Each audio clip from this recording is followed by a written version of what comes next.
Hi, and welcome to another edition of Your Health with Dr. Christy. My name is Dr. Christy Reisinger, and today I have a special guest on my show. I'm here talking with Alice Sessi, who has recovered from COVID-19. She's here to tell her story, give her thoughts, and any recommendations that she has for other people who may get COVID-19 in the future, or family members taking care of patients with COVID-19. Okay, well, Alice, welcome to the show. Thank you so much, Christy. Alice and I have been friends for a very, very long time. And so I was very alarmed to hear that you had symptoms of COVID-19. So I just want to have you start from the beginning and tell us a little bit about yourself, how old you are, any medical conditions if you're willing to share, and then we'll just take it from there. Thank you, Christy. I'm 71. And I am in very good health, and I'm a mom and a grandmother, and I'm really active as far as exercise, and so I'm in very good health. I went to New York City on March 9th with a bunch of friends. 15 of us left, and on the 13th of March, which is the Friday, I flew home, as did the rest of the people. By Monday, which was the 16th, I came down with the virus. Also, 8 others of the 15 that flew up with me came down with it too. Wow. And we all tested positive.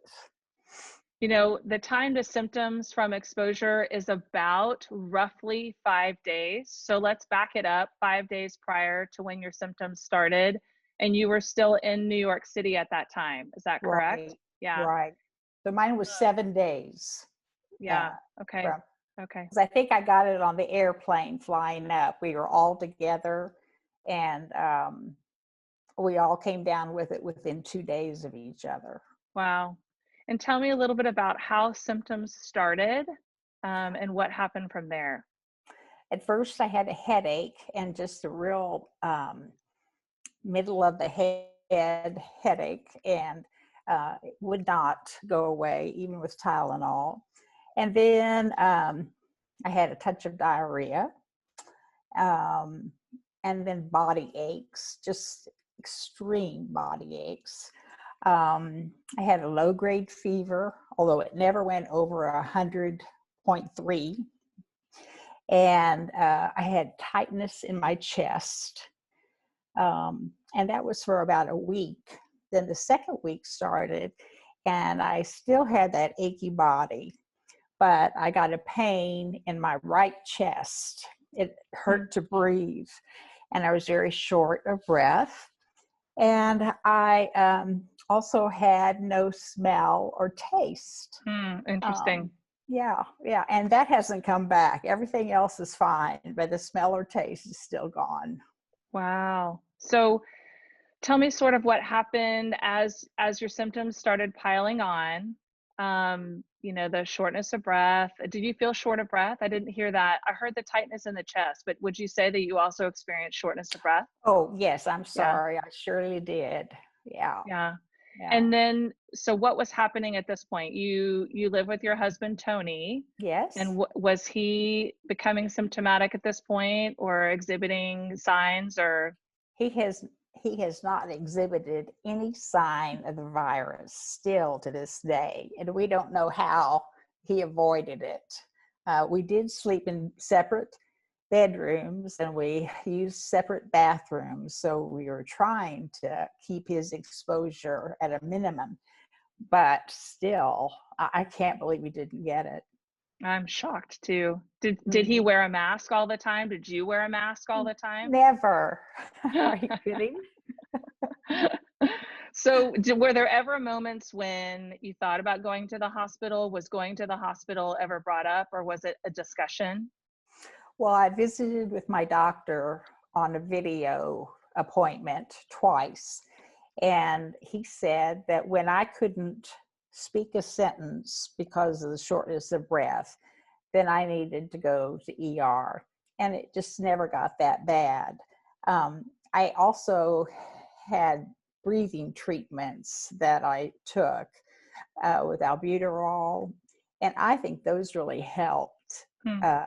my breathing. After I did that, my chest wasn't as tight, but that worked for me.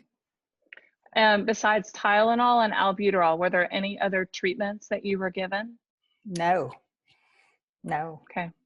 just lots of And sleep. what was helpful? You mentioned sleep. Helpful during your illness, you felt like sleep was helpful. What other things were helpful? And the albuterol you mentioned. Right, right.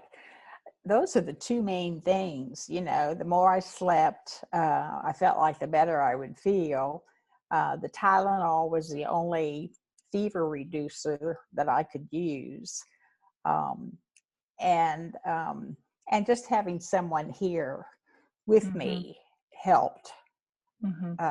Just to answer the phone, to keep the dogs from barking, that type of thing. So it Yeah. was nice to have someone here. Were you ever afraid?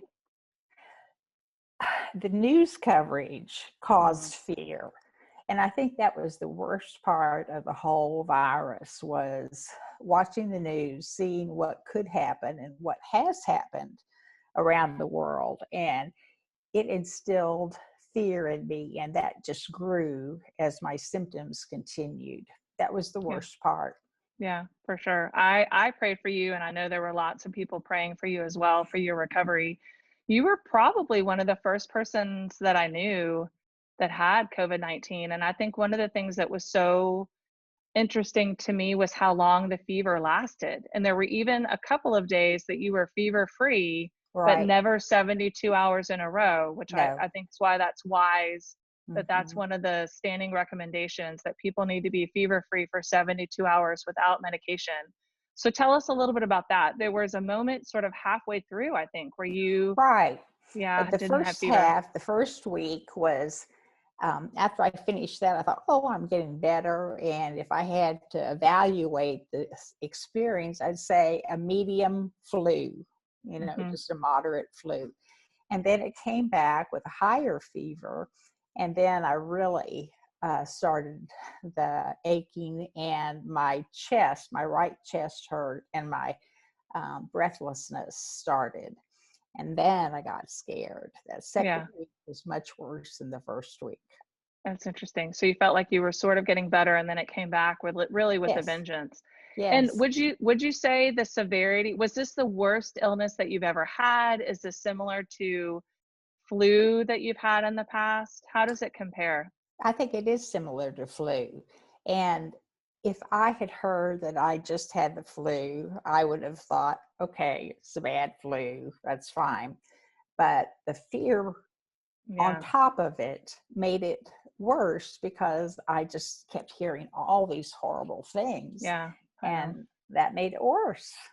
for sure. So, Absolutely. As a COVID-19 survivor now, what are some recommendations, or what would you like to tell others? oh gosh, wash your hands, wear your mask, stay at home if you don't have to go out, and stay well. It's nothing you want to mess around with. Hmm. Just be smart about it. I do want to also mention too that you did end up going to your doctor's office and had the nasopharyngeal swab. How many days in were you when that happened? I was probably 10 days in. The first week, the doctor said, well, it's obvious that's what you have if 7 of the other people have tested positive. And then the second week, when it got worse, he said, let's just have you come in and get this so that we have your numbers correct, Yeah. so that we can report that you do indeed test positive. So Hmm. that was when I got tested. Have you thought about donating plasma? Have you heard about I plasma have. donation?